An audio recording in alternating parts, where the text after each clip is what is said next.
E aí, pessoal, bem-vindos a mais uma análise. Hoje a gente vai entrar de cabeça em um dos maiores momentos da história do rap nacional. Essa é uma análise que eu mesmo fiz, mergulhando fundo nas camadas da música Jesus Chorou, dos lendários Racionais MCs. E olha, antes da gente destrinchar essa obra, um recadinho rápido. Para quem curte apoiar a criação de conteúdo mais aprofundado aqui no YouTube, não esquece de deixar aquele like e já se inscrever no canal, beleza? Isso ajuda demais o projeto a continuar crescendo. Bom, a estrutura narrativa dessa música é um quebra-cabeça fascinante, lotado de dualidades e reflexões super profundas. Vamos lá. A música já começa com aquele enigma clássico, que parece até brincadeira de criança, né? Mas que ganha um tom extremamente denso rapidinho. Ok, vamos mergulhar nisso. A resposta para essa charada, obviamente, é a lágrima. É brilhante a forma como o autor brinca com a física da coisa toda. Uma gota tão minúscula, clarinha, que cabe perfeitamente no olho, mas que carrega um peso que simplesmente não dá para medir em gramas. É a metáfora central que vai guiar a narrativa inteira. O peso imensurável do luto, da tristeza e das lutas que a gente trava por dentro. E é exatamente isso que nos leva direto ao nosso primeiro capítulo, o peso da lágrima.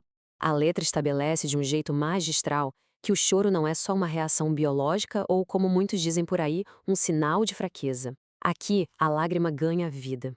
A letra chama ela de inquilina da dor.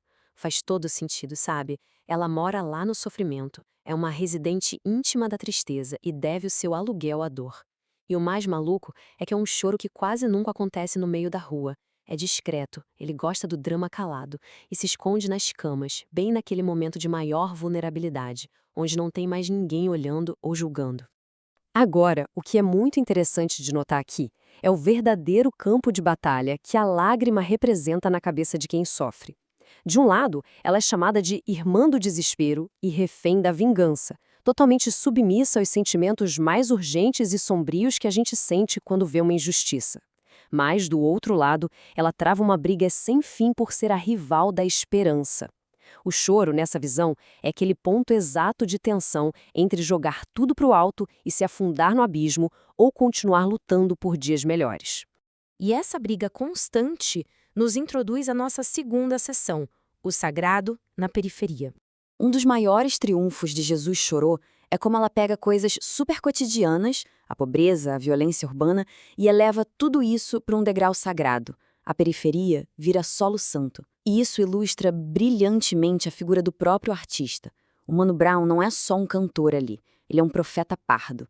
E a lágrima é tão pesada, tão real, que escorre e chega a borrar a tinta no papel parando a própria arte. Ao chamar o personagem de profeta de rosto pardo, a música liga na mesma hora o porta-voz da quebrada com a imagem do Cristo sofredor, um cara do povo, que sangra e chora exatamente igual a qualquer outro.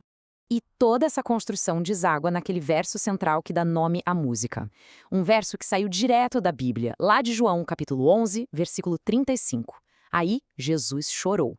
Pensa na genialidade disso. Nas ruas, o ditado principal é que o homem não chora, certo? Mas o protagonista acha o álibi perfeito na divindade máxima do cristianismo. Poxa, se o próprio Cristo chorou diante de tanta dor, o homem periférico também tem o direito inalienável de ser vulnerável. A lágrima ganha um selo sagrado ali, um precedente divino que não tem como discutir. E a capacidade de santificar o dia a dia chega ao topo com essa instrução de sobrevivência. Quando o mundo inteiro está desabando nas costas, qual é a saída? Lavar o rosto. Mas não precisa ser num rio sagrado lá do outro lado do mundo. É nas águas sagradas da pia. A água da torneira do Capão Redondo, comum, ganha uma força de purificação capaz de lavar o espírito imortal da pessoa. É a resiliência transformada em um ritual diário. Mas, claro, essa purificação é uma guerra de todos os dias. O que nos conduz ao terceiro tema, o inimigo íntimo. Depois de bater nessa tecla do peso emocional, a gente precisa olhar para a pressão esmagadora que vem das ruas. É muita pressão. E isso invade a cabeça, gerando uma guerra interna pesadíssima. A maldade de fora provoca aquela pergunta que corta o coração. Cadê meu sorriso? Quem roubou? Dá para sentir agonia, né? É um sentimento de que a sujeira do mundo literalmente sequestrou a capacidade de ser feliz. A humanidade é mostrada de um jeito tão falho que consegue abalar as mentes mais fortes, enchendo noites de sono com olheiras e muito rancor. E sabe de onde vem muito desse rancor? Das fofocas. A letra mostra aqueles comentários de esquina, dizendo que o artista mudou, que ele se vendeu, que esqueceu de onde veio. E no meio dessa incompreensão toda, surge a figura solitária do palhaço. O cara que está no palco, animando todo mundo, que diz que luta por amor à raça, mas que sofre calado nos bastidores. As pessoas adoram consumir a arte, mas frequentemente ignoram a dor profunda de quem a produz. Esse abismo entre o sacrifício do líder e a ingratidão abre caminho para a nossa quarta sessão: heróis e traidores.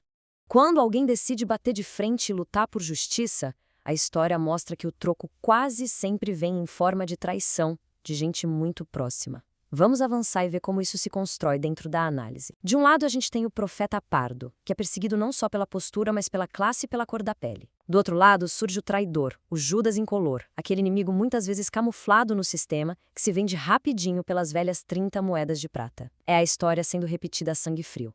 E só para provar o quão perigoso é esse jogo, a música começa a listar nomes de lendas absolutas da nossa história. Malcolm X, Luther King, Gandhi. O que todos eles têm em comum? Eram pessoas que pregavam justiça, pregavam paz e acabaram levando tiro, tombaram diante de um sistema extremamente violento. É um choque de realidade de que tentar consertar um mundo corrompido pode literalmente custar a vida da pessoa. Diante desse muro sombrio, a gente entra no nosso quinto e último tema central: vencendo a máquina. Se a rua está prometendo traição e tragédia, a grande pergunta vira: como não ser moído por tudo isso? O rap usa uma expressão perfeita e meio assustadora. A periferia é uma máquina de fazer vilão. Pensa nisso. É um lugar onde a frustração de todo dia e a desigualdade absurda viram engrenagens, empurrando o jovem para o crime. A promessa do dinheiro rápido, da vida fácil, é uma armadilha perfeita para corromper mentes. A letra até traduz isso com um contraste forte de cores. Imagina a cena. O piscar intermitente do vermelho e azul, que lembra letreiro de motel e, ao mesmo tempo, giroflex da viatura, batendo de frente com aquele cinza escuro do céu. É a ilusão passageira e perigosa do crime estourando contra o fundo escuro e persistente da realidade dura. E para sobreviver nessa selva, surge uma tática super áspera. A música adapta aquela metáfora bíblica de não jogar pérolas aos porcos, mas dá a ela um fim cortante: joga a lavagem. É aquele conselho tenso de um amigo, admitindo que num mundo onde ser bom quase sempre atrai traição, às vezes, a galera acha que precisa usar as regras sujas da própria rua para não ser engolida por ela. Mas olha a virada. No momento crítico, quando a vontade de pegar 40 e resolver os problemas na bala chega a 1000, o protagonista dá um passo para trás. Ele recusa a barbárie. Inspirado pelos conselhos da mãe, a dona Ana, e lembrando de provérbios sobre não invejar um homem violento, a decisão final dele vem ancorada na fé. Eu prefiro ouvir o pastor. É a integridade vencendo o puro instinto de destruição. E a jornada inteira chega na sua catarse final com essa imagem. Aquela lágrima pesada do início, a tal irmã do desespero, agora molha a medalha de um vencedor. Ela deixa de ser só um sinal de luto e vira a prova carimbada de quem resistiu à máquina e não se vendeu. A rua cobra, mas o ditado se inverte. Chora agora, mas ri depois. Afinal, se o próprio Jesus chorou no caminho, a lágrima de quem resiste é legítima, vitoriosa e sagrada. E para a gente fechar esse ensaio, fica a grande pergunta ecoando: o que custa, no fundo, carregar o peso da lágrima de um profeta?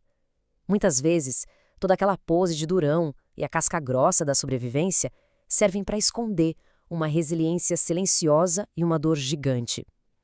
Pessoal, eu agradeço imensamente a todos que acompanharam essa análise até o finalzinho. É destrinchando essas obras-primas que a gente entende muito mais sobre nós mesmos, não é? Nos vemos no próximo mergulho.